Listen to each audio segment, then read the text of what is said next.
Hi, everybody. Welcome to the As Yet Unnamed podcast. I am the host for tonight, Parallel Mike of the Parallel Systems Broadcast and Parallel Mike podcast. I'm Monica Perez of the Monica Perez Show. And I'm Hrvoje of Geopolitics and Empire. Well, welcome to the show, guys. It's great to be here with you. And for listeners that don't know, we all have our own separate shows, but we decided to get together. And Monica, maybe you can tell the story of how this one actually came to be, how we created this triple threat. We're in Mexico, America, Poland, all at the same time. What's going on? Well, we all had the same experience on July 13th, 2024, where the news broke. I remember my son called me. He's like, Mom, Trump's been shot. And I was like, oh my gosh. He's like, he was shot in the ear. And I was thinking, bullet in the brain. And then by the end of the phone call, it's like, he's all right. I was like, oh, it's fake. And then I watched it. I was like, this does not look kosher to me. And to my amazement, I couldn't find anyone who put it in the same hopper as everything else that we're seeing until Mike DM'd me on Twitter. And then we did a show immediately, like, what do you think about this? And he said, I knew there would be, he said, in order to maintain my sanity, I had hope that there were two people I knew and that I could count on to see clearly in this moment. And I said to him, it's like, you don't have to tell me the other name on air, but you got to tell me who else it is. And it was Hrvoje. And at that moment, we were like, okay, I guess we're the only ones in this level of the rabbit hole. Let's dish. I do want to give credit. I mean, there were others, a few others that I felt like, Zach Voorhees, and there's a scattering of others, but it just seemed, more than 50%, a majority of our peers jumped on the Trump. The whole Trump train. So it was people who were in silos. The worst part of it for me was that many people didn't even entertain the idea. Like, these are the guys that are meant to be the conspiracy decoders, and they spend many, many hours talking about all of the past events. But when it came to this one, it was the binary. It was either it's A or B. And I can take somebody having a different opinion, but to not even entertain that they might be lying to us on this one just blew my mind. So when I found out you two guys had the same opinion, I think you kind of saved me. I felt a bit black-pilled for a moment. I think it was the silo effect, though. I believe that it was this idea because there were Democrats who said they thought it was staged, but anyone who might have had a supporter base that was on the Trump train just couldn't see it. That's one of the few times I found myself agreeing with the Democrats, them saying it was staged. And yeah, I mean, this is sort of like the genesis of what's bringing us together. And so we're thinking, right, of doing this every month. If it goes well, maybe we'll do it. We're experimenting here, which is a lot of fun, I think. And, each of us does our own thing, but I think it's good to experiment. It's kind of like, I think of X-Men or the A-Team or the Fantastic Four. And so we can do this every month. If people like it, we can do it twice a month, stuff like that. And we're looking for names, right? And so I know. So if people can put wherever they're listening to this ideas or send them to us. Silo was a word Mike brought up. I like no silo. Committee of three, like the committee of 300. What are some of the ideas you guys have for names? I loved the idea of for Hrvoje, Mike, and Monica, but I think that is taken. You had Decoding the Decepticon. I really liked that. What else? Cracking the Dome, I thought was kind of funny. I picked that one because it's got some different implications there. Yeah, I think something along those lines. But if listeners have any suggestions as to how we can frame this new podcast, well, we're essentially trying to keep ourselves free thinking. I think that's the key part of it. It's not that you choose the narrative that fits with your team. There is no team. It's about trying to find truth in every narrative. And sometimes that means that the Democrats, you might agree with them because the truth is closer towards what they're saying. It might mean that you agree with the Republicans or none, neither. That's it for me. It's about finding, what's the truth here? That's all it's about. Well, they sprinkle truth everywhere. So the thing with the assassination attempts, I think they put like breadcrumbs there for people who didn't like Trump to be able to say that. I think that there's truth in every silo, but you've got to pull them out. So, and I also, just name wise, I did like Ragtag Remnant as another one. I wonder if people like that. And just on that earlier point, I think they do this with every event or manufactured crisis, or not every crisis is manufactured, right? Or organic crisis, but they want to put us in this binary. I had this discussion with David Hughes, and I don't fully agree with his assessment, but he says you have the official narrative, then they create the official conspiracy narrative, and the example was 9/11. So you have official 9/11, and the official alternative 9/11, which is the nanothermite, and then the real truth is the third option, that it was the nuke vaporizing weapons. And I think that's a good template. I'm happy to stay with the nanothermite World Trade Center 7. So I'm not saying, we can't be so strict with this, right? Just because I believe it was nanothermite, so now I'm controlled opposition. No, I mean, sorry. It's a good initial guide, but we're seeing that with, Israel now. You gotta choose Israel or Palestine, right? You gotta be a hardcore anti-Zionist or pro-Palestinian, or with the Trump case, right? So now they're trying to fit you in. You're either, now you got to get on board with the Trump MAGA, or you're a full-on libtard. And it's just like, I think our you guys can chime in. I think it's like, no, we're not playing this game. Yeah. Yes. Yeah. Totally. And it's about not being constrained by these people, because they want you to go into a box, and they want you in that box so you become almost robotic, and they can predict what you're going to say about any given event. That's what it's all about for me. It's that they're trying to ensure that you allow yourself to default to certain ways of thinking by putting yourself in a box. E.g., I'm a libertarian. And then they say, right, so you're part of the main libertarian crowd. Now I can predict how you're going to respond to X, Y, and Z. And also, if you don't go into one of the boxes, I know how to leverage you and kind of bully you into saying what we want. Yeah, people will be mean to you. That. I react really badly to being forced to thinking anything. Like, I want to just think freely. And that's why I respected you two, because I was like, that's two people who are willing to say something, even if they know it's going to get them slightly ostracized from I don't know, what are we? Alternative media? I hate that phrase, but yeah, maybe that's what we're in. But I think what you just said, Mike, you nailed it. And this is important because I've been talking about this recently, this Pentagon active measures, globalist active measures. And people have posited, for the AI systems that are coming online, the AI social credit, they need everyone tagged, right, with a label or category, which once you're tagged, then the system can deal with you. You're this, you're that, you're Democrat, you're Trump MAGA. Okay, we have the antidote for that, but like I said a few weeks ago, there's this strange website that was trying to make me out to label me as a conservative or libertarian, and then thus call me a Russian agent.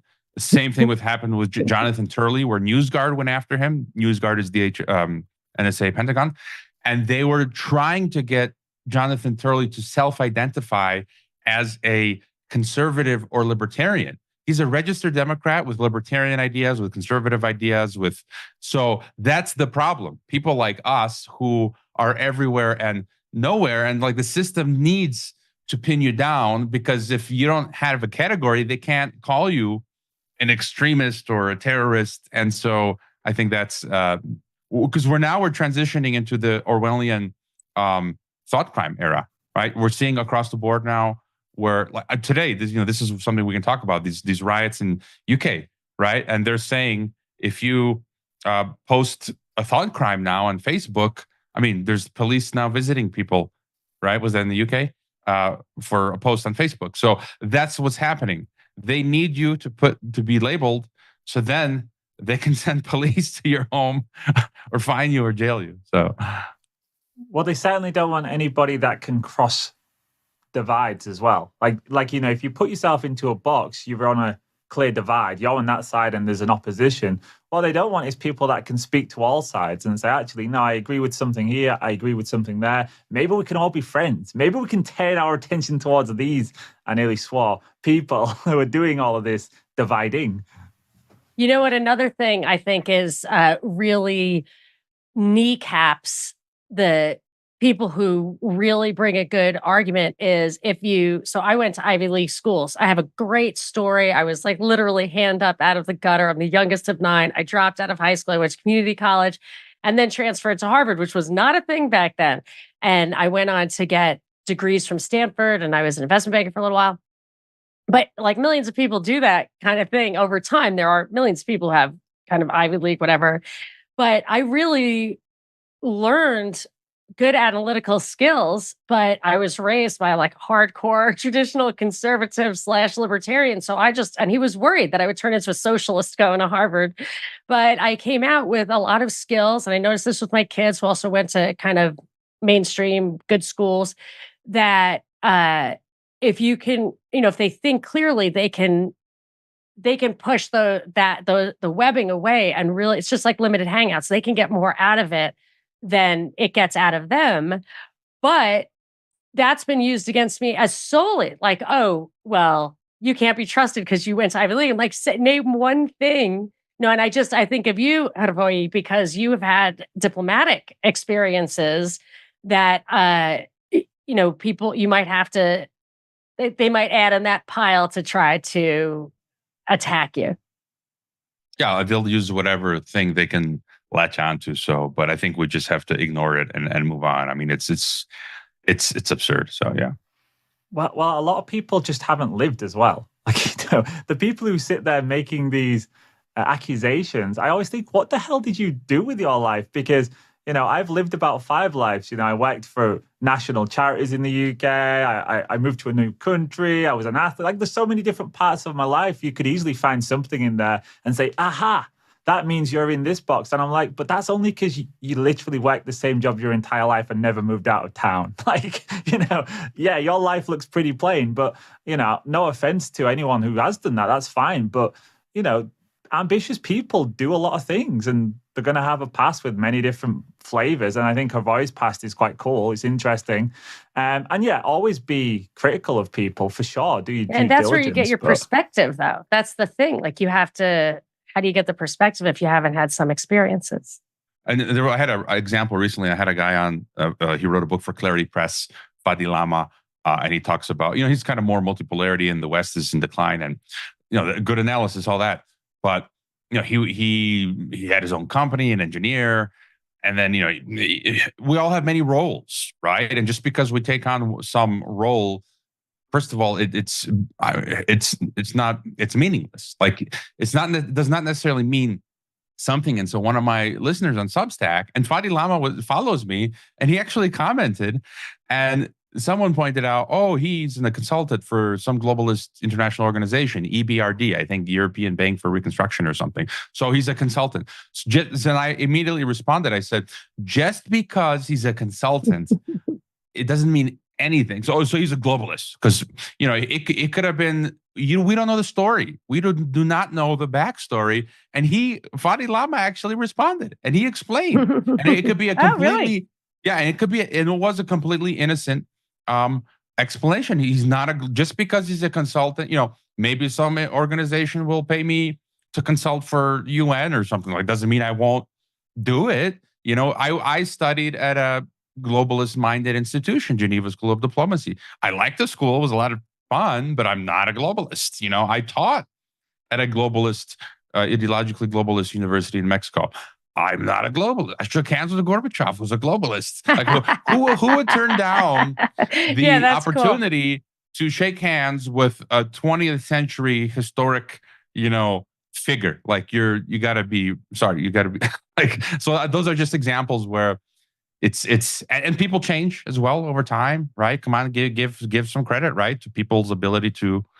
If they're globalists, they don't, because they leave globalism. Or maybe some people who weren't globalists are enticed to become globalists, right? Also, the world changed a lot as well after 2019. So, that's a key part of it. Like, the way people see the world and the standards that they now keep will be different. Because in the past, before 2019, everyone was compromising in different places because you had to. Like, if you wanted a certain career, you couldn't have the highest principles and standards ever, because, let's face it, most people buy from Amazon. That's a bad thing to do. We shouldn't fund Amazon. And yet most people do it because it's convenient. It's the same in people's careers. They might work for the government. Most people in most countries are employed by the government, the largest amount of people, even though they hate the government. And we pay taxes, even though we hate paying taxes. So we all compromise somewhere. But I think after 2019, people became much more vigilant. Like, I'm way stricter in terms of what I do now than what I would have done before, even though my career was, compared to you, Hrvoje, my was pretty squeaky clean. I was looking after the kids. I want to observe that. And by listening to Hrvoje's show, I have concluded that I think there are more really high level intellectuals who are willing to just speak freely and observe things honestly in the international scene than in the US. I feel like in the US, it's very hard to get anywhere. If you've got any traction whatsoever, you've been fully vetted as, not going to go off the script at all. But when I listen to your show, I'm like, those people, I mean, I don't know. I don't think bullshit can run as deep as, what, like your most recent show, Hrvoje, with the Dutch guy. Yeah. Yeah. I mean, it's real. Well, it depends. Some of these people are either independently. So if you're independently financially, gentleman scholar. Right. Like if you have your own business, I mean, you don't have to be rich, but you can just have your own business. So you're independent and self-sustaining. Then you can say whatever you want, which is the case of some of these people. Some of these are people are retired. But yeah, I think it's more so, especially in academia, away from the US, you have a little more, people think a little bit more. Like in Croatia, I remember my cousin, she told me when she went to university in Croatia, man, it's decades ago, that she was assigned a book or reading William Engdahl, right? The German American. No way. And then, I've interviewed him over a dozen times over the years. And so his books were all translated into Croatian. And so the Croatian market has a greater appetite for this skeptical world view. And so, that's the further out you go. But even but there are these globalist centers of power, like where I used to teach, the Tec de Monterrey, great place to work, but it's the only university in all of Latin America that attends Davos World Economic Forum. And we've had Al Gore, Bill Gates, Hillary Clinton attend the graduation ceremonies. And there you talk to the most of the students and the teachers, they believe the official narrative on everything. And I even had courses taken away from me for being no silo, right? So they believe it when they rub elbows. Like I've been in a few things like a reunion thing or an event at a school I went to, and you'll talk to people who are pretty high level. I mean, I remember some pretty high level military guy, and I was like pushing the envelope on how things got a little more like conspiranoid, whatever. And he was like, yeah, it really does work like that. Yeah, it really does work like that. And I just went one step too far. And he was like, what are you, a Russian agent? I'm like, no, I just wanted to know how far, but they really believe. So I think I made also someone from the Brookings Institute that day. And they just really believe it. Like if you start touching on their belief system, it's not like they're faking it. So these people, they're going to Davos, they're really believing it because they're looking people in the eye, and maybe the people they're looking in the eye really believe it. But my guess is that their job was to come home and write the memos that my kids' schools principals were getting, because my kids went to different private schools, and the emails I would get during lockdown were almost identical. I'm like, these are two different schools. You should be competing. This one school should be a little easier on the mask thing so we can make our choices. But it's totally controlled from the top down. And my guess is that they just send, one representative to disseminate that information. And it's very effective. I would just add, I think there's sort of like a spectrum there where I agree with you. By and large, most of these apparatchiks, as I like to call them, they've drunk the Kool-Aid. True believers, so they believe it.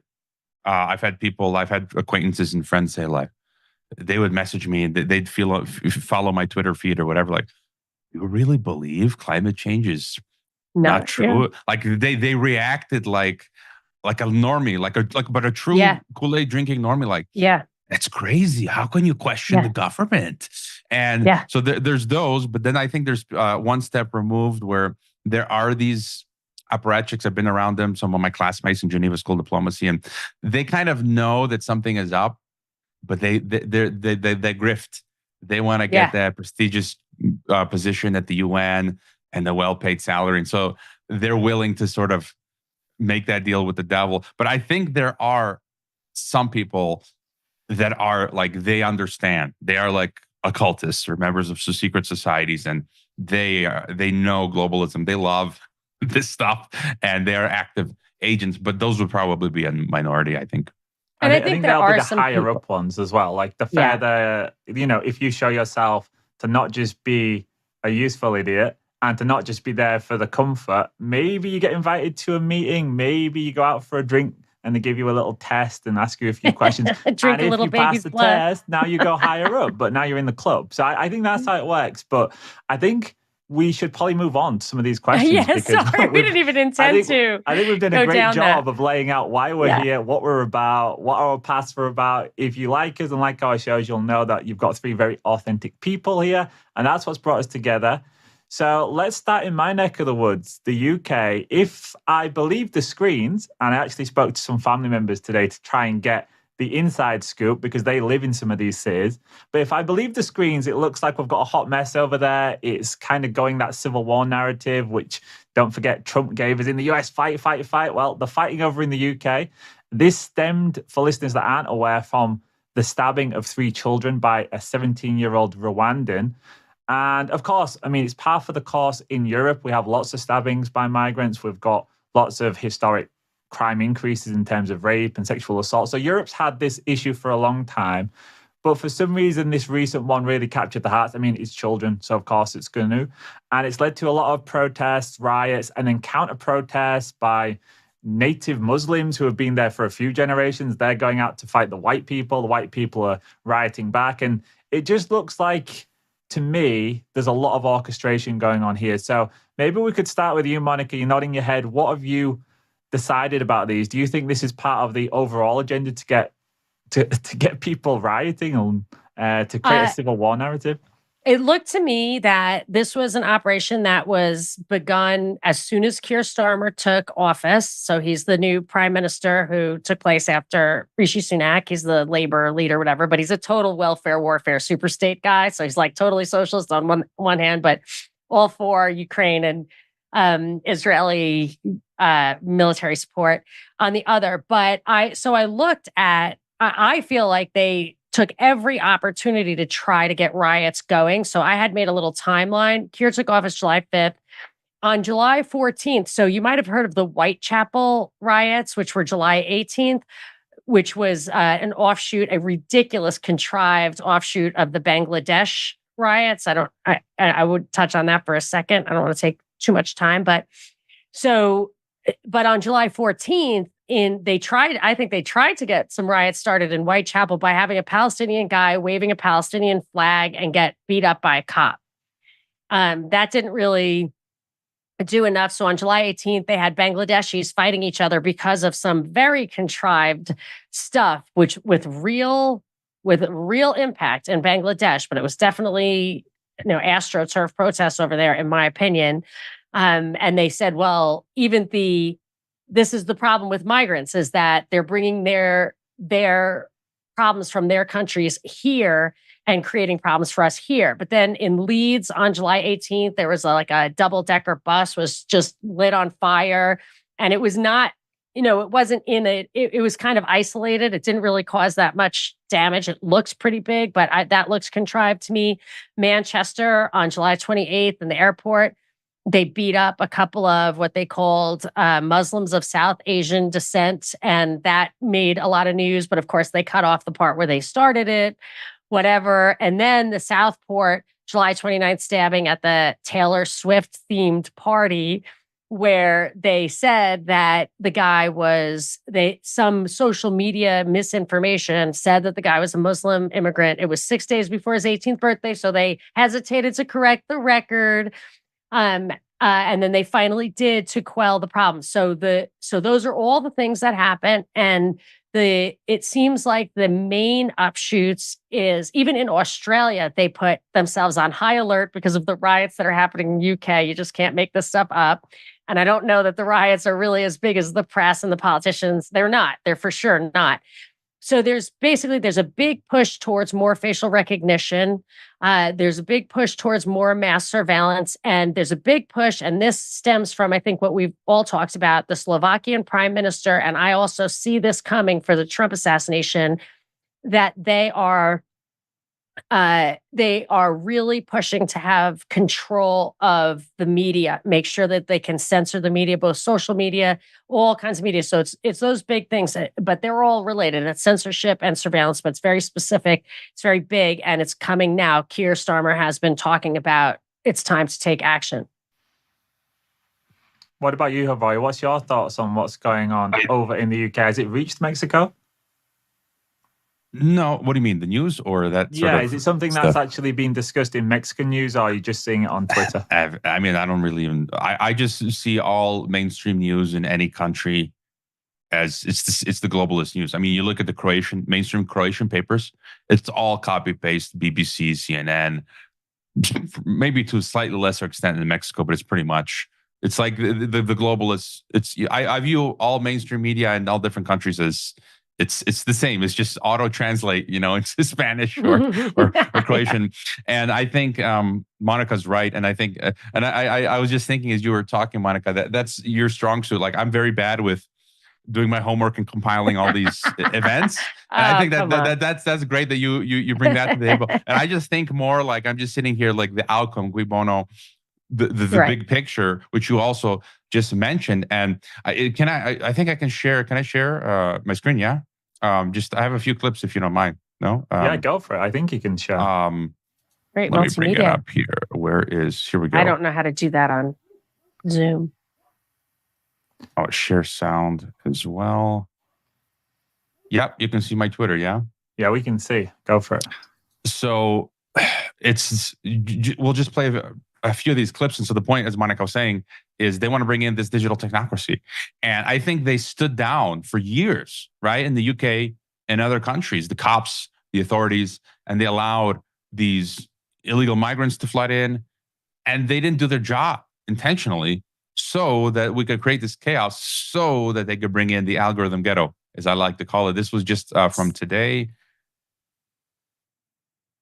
The offence of incitement to racial hatred involves publishing or distributing material which is insulting or abusive, which is intended to or likely to start racial hatred. So if you retweet that, then you're republishing that, and then potentially you're committing that offence. And we do have dedicated police officers who are scouring social media. Their job is to look for this material. And then follow up with identification arrests and so forth. So it's a really, really serious. People might think they're not doing anything harmful. They are, and the consequences will be visited. One more. This was maybe a week or two ago, but they're calling to bring in COVID-style response. Again, it's the same.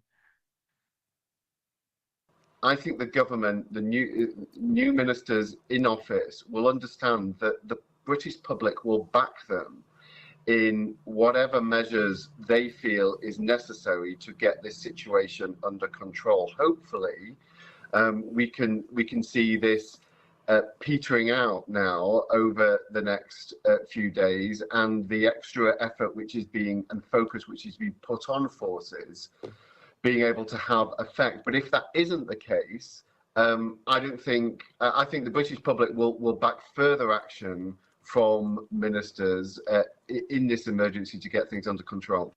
I think we should cast our mind back to the days of the days of COVID, where actually the public accepted an emergency situation during COVID and were prepared to back and lawmakers were prepared to support the kind of temporary measures to ensure that basically rioters were not able to claim. Forgive me.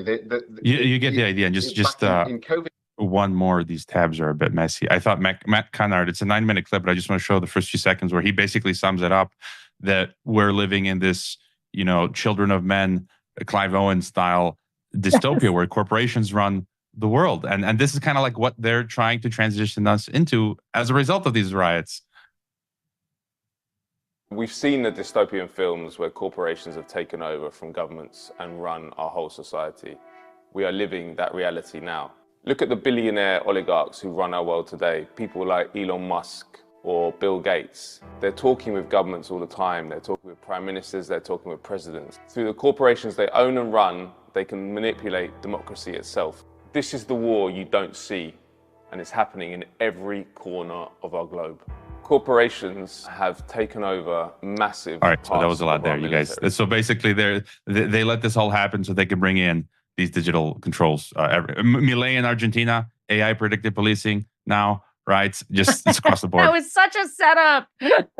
He was a setup from the beginning. Old Milei. Yeah, I lost subscribers for that. I did a video saying, this guy is completely a globalist shill. And, even when he converted to Judaism and was kissing the wall and visiting Bill, they were still cheering for him. I was like, geez, your standards have fallen. Well, the libertarians or people just on the right, they just want to believe there's a hero. But just going back to what we saw in the UK, it's really funny. I've actually got quite close connections to a few of those events that you described. So the one you said about in Leeds, I used to work for a national children's charity and our offices were literally just up that street. That the burning bus. I used to drive through that at least 3 or 4 times a week.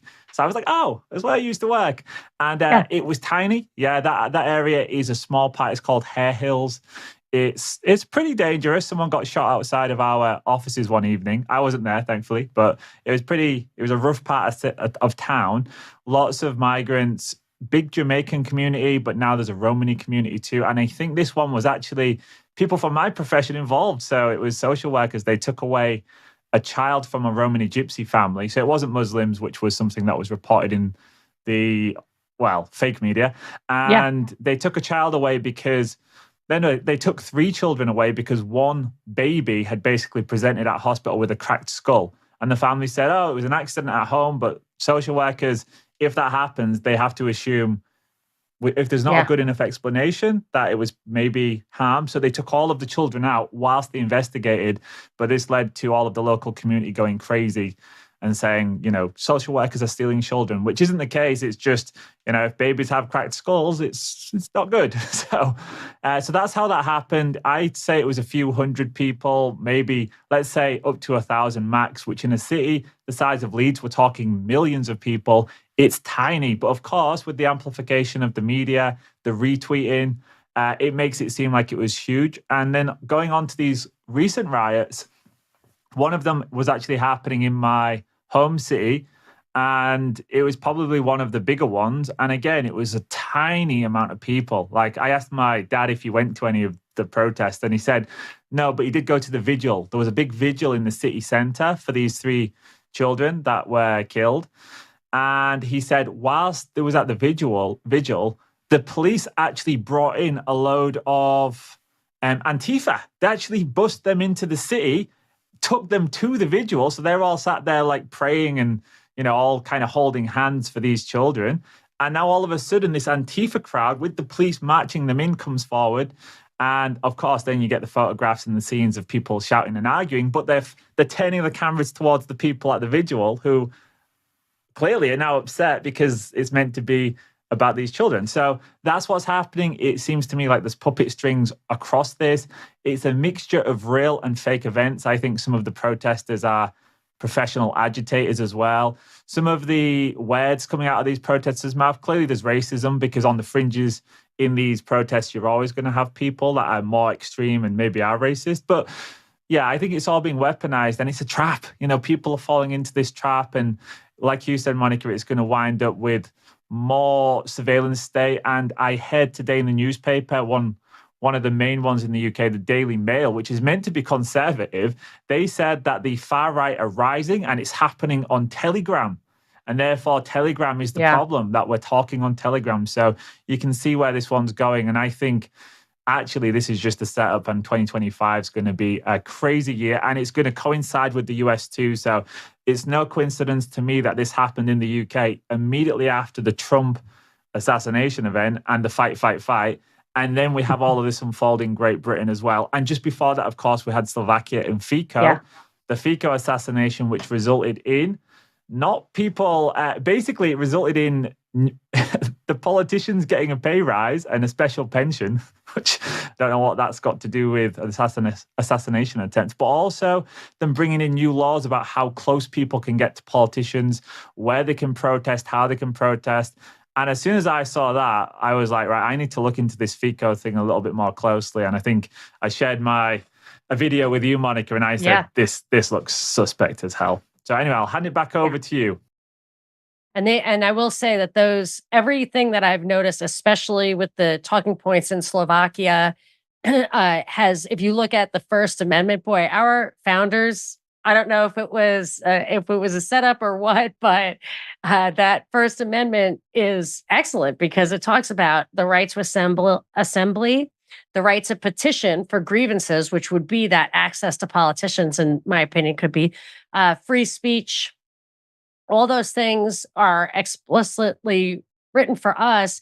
So I think we'll probably be last, they're working on it. But I feel like that is going to be an element of what comes out of the Trump assassination. I don't know who's going to win. I just have no faith. It's like the stock market.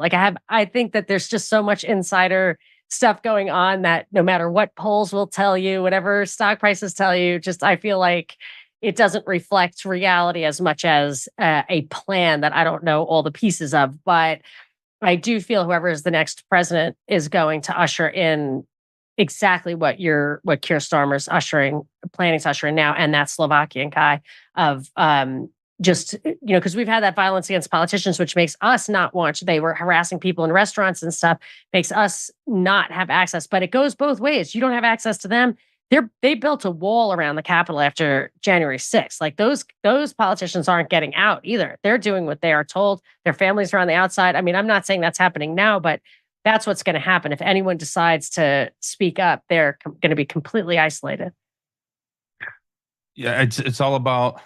That's why I'm obsessed with the algorithm ghetto, the digital gulag. Yeah. I mean, this is the number one thing. They're installing it, and once this gets in, we're completely screwed. And you look at the canaries in the coal mine. China is, again, you see that stuff happening there first. That's the laboratory, right? And I'm going to get flack from the multipolaristas, as I like to call them. Like, no, nice. BRICS, multipolarity. Putin's going to save us. Xi Jinping. Sadly, no. Captain Xi Jinping. No, I'm sorry. I've had guests on say, there's no social credit system in China. And then, okay, there is, but it's good. It keeps us in check. It keeps, people from throwing trash on the streets, and they should be fine. And it's just like, anyways, but China's bringing in internet ID. So again, that's on the back of what you guys are talking about in UK. You're going to start seeing that. Here in Mexico, we've got like a Minority Report pre-crime already where I live here. It's where I live. They've got this set up, and so they're just building on it. And so, yeah, that's where we're going. I want to say that with this lockdown thing, that clip that you showed of the guy who wanted to bring back COVID era stuff as a response to whatever, it made me think that as it looks like the Keynesian experiment is showing its hand, which is it doesn't work. It doesn't do what they said. And I think that what COVID was a way to rescue Keynesianism, the way I think Reagan and Volcker rescued coming off the gold standard. But if they're willing to do lockdowns at will, I feel like that might be, it's just occurring to me, their economic flywheel, like the way that they can really mess with the global economy en masse in a moment. So I wonder what Mike thinks about that. I totally agree with that 100%. I was speaking about it just recently. We was talking about inflation that comes from currency debasement and how during COVID, they printed a shit ton of money. They increased the monetary supply in Great Britain and the US by a similar amount. It was 30 to 40%. But the wave of inflation didn't come right away. And what they did was they locked us all down. They closed down business. So you had all of this money just amassing in people's bank accounts with nowhere to go to spend it. It increased the saving rate massively. And then they got to choose how and when that was unleashed on the economy and where it could be used. Now, that's something they've never, ever been able to do before. I mean, this is unprecedented monetary policy, but they've now got that in their toolbox that they can literally close down economies. And I don't think we've seen the last of that. And if the stock market took a downturn recently, people are thinking, is this going to be another COVID-style crash? And I'm thinking, well, from now on, when we see an event in the markets, expect to see a major global event that is paired with it. It's the era of chaos because they need the chaos to justify certain actions to save the economy. So if they want to print a ton more money, they can't just say, oh, the economy is turned down, we're going to print loads of money. No, they need a bigger justification. It has to be existential. So it could be civil war, it could be World War III, or it could be all of them put together. Flu, yeah. And people aren't going to accept being locked down again unless there's a great fear with it. And I'm looking at these civil war narratives and I'm thinking they're probably getting ready for the next financial crisis where they're going to lock everyone down and they're going to say it's for civil war and we need a curfew, we need to close down businesses. But don't worry, we're going to put some money in your bank account and you'll be able to spend it when we let you spend it, where we tell you to spend it.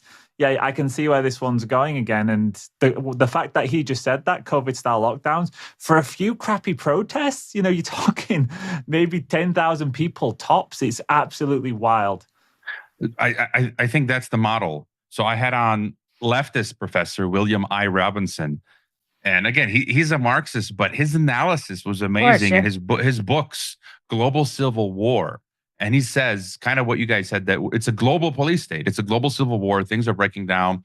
And the governments now have to openly implement tyranny, but they have to sort of soften the blow. They got to put a little bit of sugar on that poison. And so they rolled out the template now that we're going to have going forward, as you said, Mike, COVID 1984.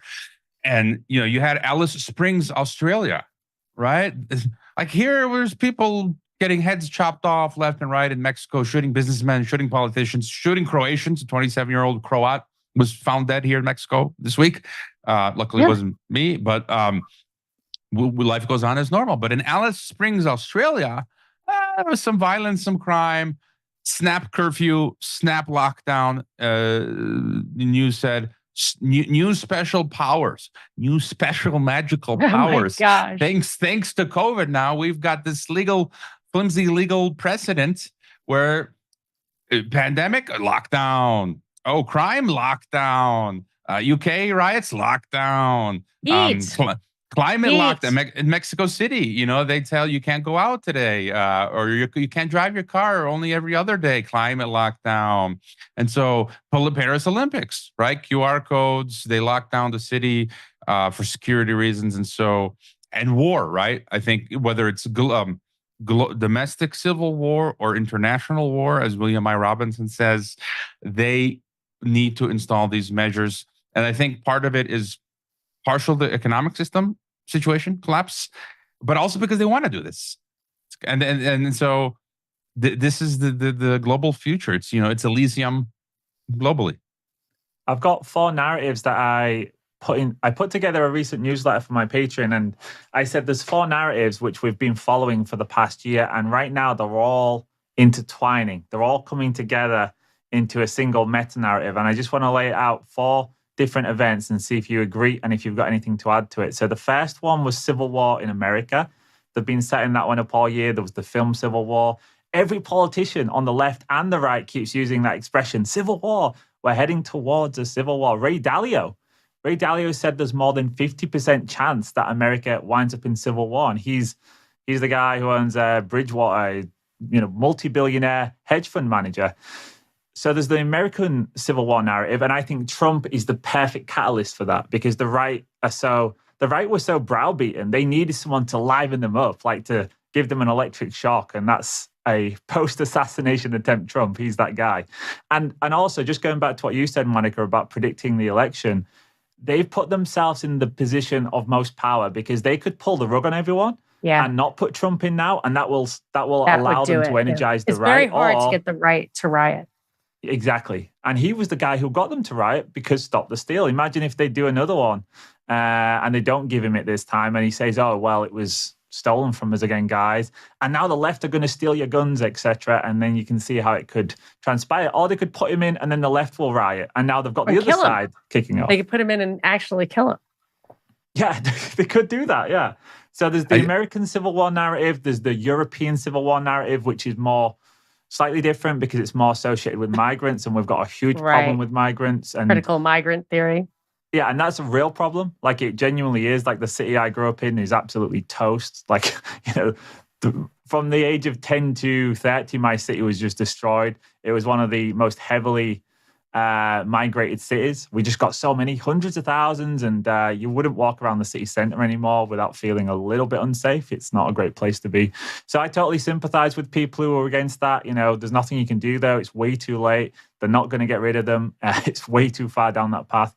But that's going to be weaponized. And of course, there's an anti-working class white agenda, particularly with Keir Starmer. He's going to blame you.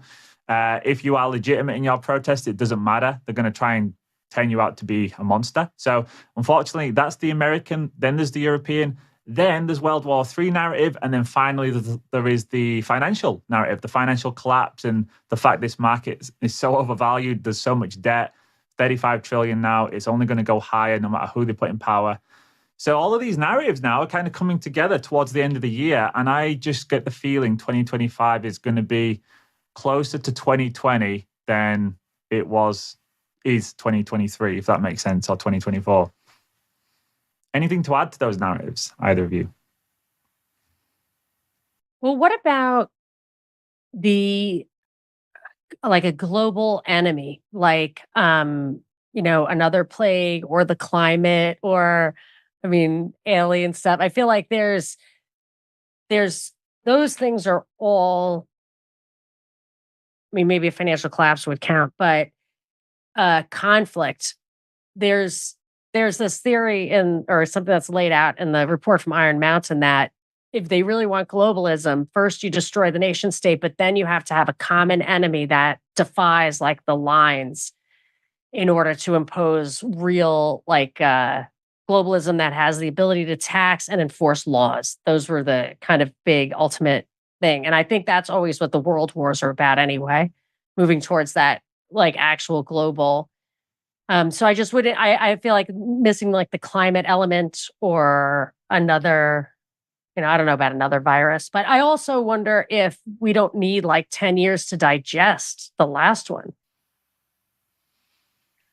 Yeah, I feel like they've got that globalist pot.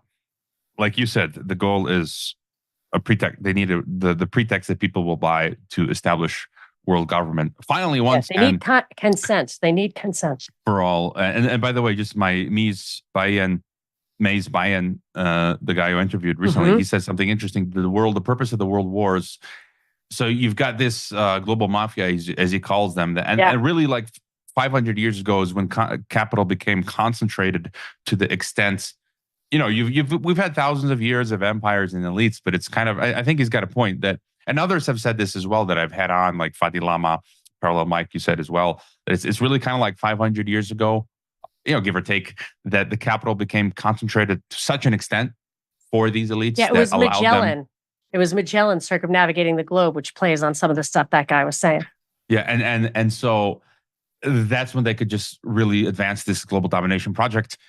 And the ultimate goal is world government, world empire, right? To control the planet. And the world wars and they're using now nations as proxies, right? Because I think, again, nations they will form the World Federation, which becomes the world government. And the purpose of the world wars was to break down any holdouts, monarchies, empires. He thought, you had the Turkish Empire, which became the state of Turkey. And the same thing for all these other, the Russian Austro-Hungary. The World War I was about that, yeah. Right. So the goal of the world war is what was by this financial elite to break up any empires or monarchies, which can then become nation states, which then they could then absorb. And so I think that same idea going forward with any other remaining holdouts, even if there are nation states currently, but they're not on board in their system.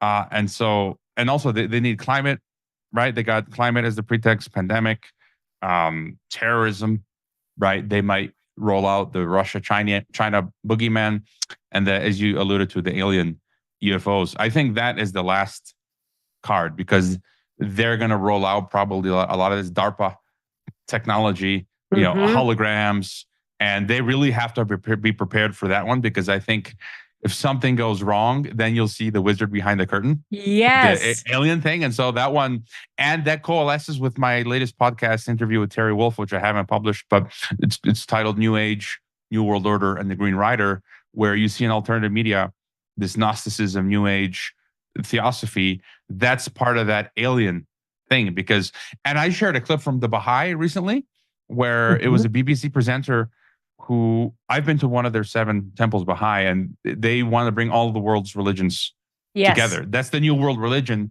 that's espoused by Lucifer Publishing, Lucis Trust, by New Age, which overlaps with the Gnostics. And I think it had an office in Sandy Hook. I remember hearing they had some presence in Sandy Hook, or relation to something, a study they were doing. Sorry to interrupt.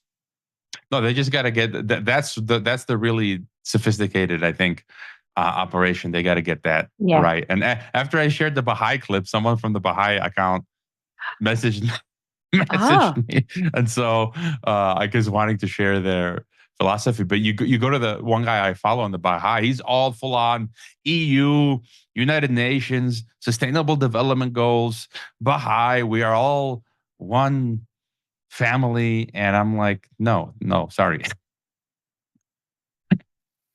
I think that's where it's heading for sure. But I do think, firstly, there's still some internal destruction that needs to happen. I think they need people to be exhausted, so exhausted that they're just willing to roll over and accept the next stage. And that's probably when we'll get some unifying event. I always said that if you look back at World War I and World War II, it was about fracturing and breaking things apart.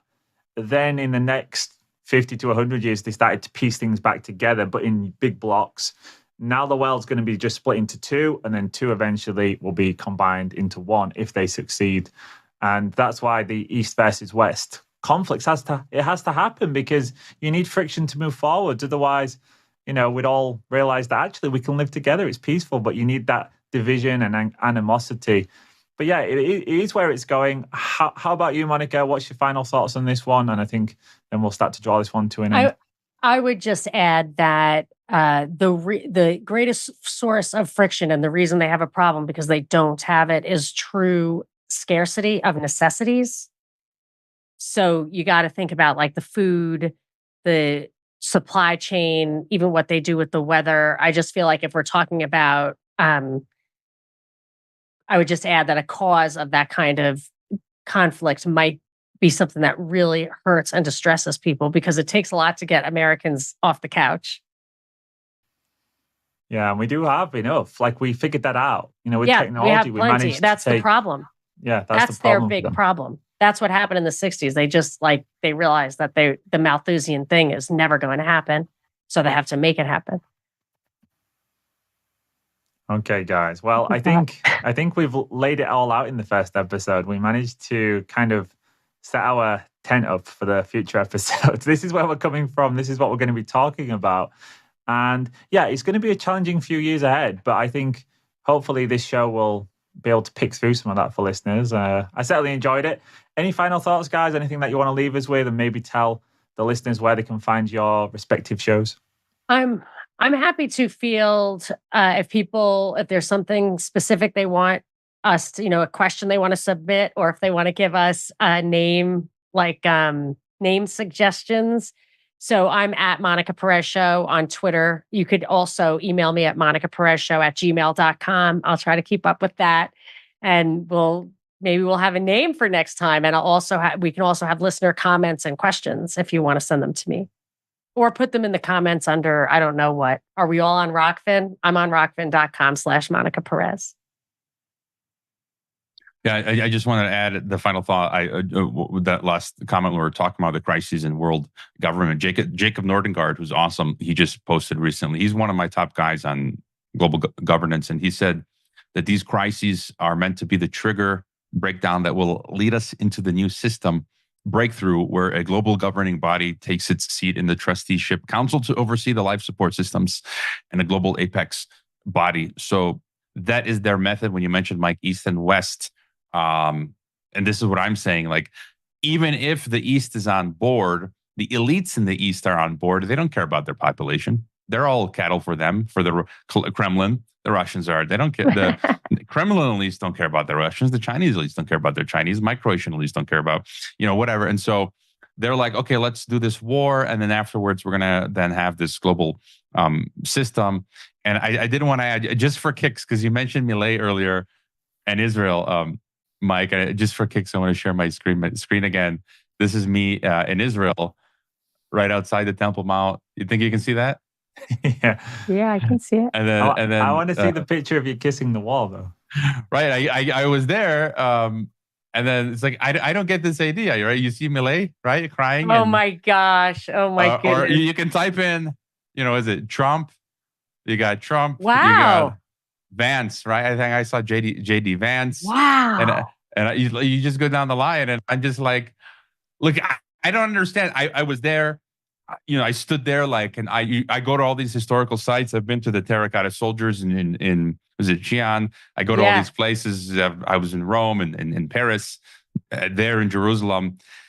And I just stand there and I'm just kind of like in awe, like, oh, this was where Christ was. Yeah, I stood where Paul, the apostle, preached. And it's like, I'm standing, but I just I'm not going to go touch the wall and be like, for me, like that. I think it's a sacrilege for Catholics to do that. And the Pope does stuff like that. The Pope, I don't know if you know this, Mike, but when you're not allowed to participate in a religious ceremony, you're really not even, some people won't even go into a wedding.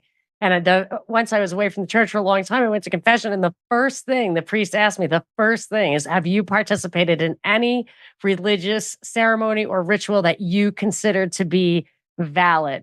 And it was like a first commandment thing for that. So JD Vance says he converted to Catholicism, and I think that's no bueno. Yeah, maybe he's joined the mafia. When you join Catholicism, it's kind of like joining a mafia. I know, it's really annoying me. Yeah, it's bumming me out. And the Pope with the baby's blood, I just can't stand it anymore. One thing that you should check out is go back and watch that video of Milei crying and touching the wall. I found it really funny because as the rabbi who he's with, he's got his own personal rabbi, and they're kind of crying and hugging and then touching the wall, then hugging and touching it. And at one point he touches the wall and a load of the masonry just falls off it. Like it just starts to fall apart. And I'm like, whoops, I don't think that was meant to happen. Oh my gosh. Yeah. So anyways, it's extremely bizarre. And I think there's so many layers to these people. Like they seem to me to have to, it's like trading cards, joining Catholicism. It's like, right, now I've got this gangster. Now I've got this mafia on my side. Then I'm going to get this mafia over here in Israel. And it's like, they're trying to layer on protection probably because at the end of the day, they're just lowly politicians. I think the way that you survive in that world is you have people who probably behind the scenes say, yeah, he's our guy. Don't mess with that guy because and they call that a rabbi, actually. By coincidence. I bet that personal rabbi carries a gun. Okay, that was fantastic, guys. Yeah, and for listeners, you probably know where you can find me, but parallelmike.com for the podcast. Parallel Systems broadcast on YouTube whilst it lasts. And this one's going to go out on all of the platforms. Also, we are probably at some point, we haven't planned our first one, going to do a listeners Q&A for our respective members. So if you're a member of my podcast and Patreon or Hrvoje's private platform on Substack or Monica's also, then you'll be able to participate in that. But that's going to be for members just to keep the numbers down, really. It's going to be a lot of people with free shows. But if you want to talk to me personally or Monica or Hrvoje, that's the way you can do it in the live listener Q&A. In closing, fantastic first show, guys. Really enjoyed it. Have a fantastic rest of the week. And thank you, listeners, for tuning in. And we will see you guys next month for our next episode.